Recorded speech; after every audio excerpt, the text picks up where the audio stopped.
12 KG সিলিন্ডারের মূল্য হবে 1306 টাকা,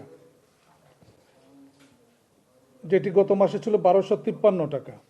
এখানে প্রতি 12 কেজিতে বেড়েছে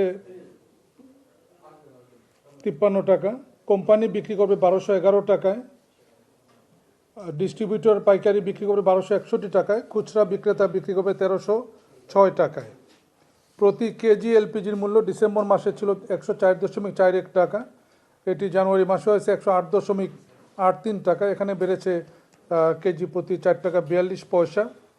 প্রতি লিটার অটো গ্যাস ডিসেম্বর মাসে ছিল 57.32 টাকা, এটি জানুয়ারি মাসে হবে 59.80 টাকা। এখানে বেড়েছে 2.48 টাকা। সরকারি এলপিজির মূল্য 825 টাকা অপরিবর্তিত থাকবে। এই মূল্যহার আজ সন্ধ্যা 6টা থেকে কার্যকর হবে। উৎপাদন পর্যায়ে যারা উৎপাদক তারা নির্ধারিত মূল্যে বিক্রি করতেছেন।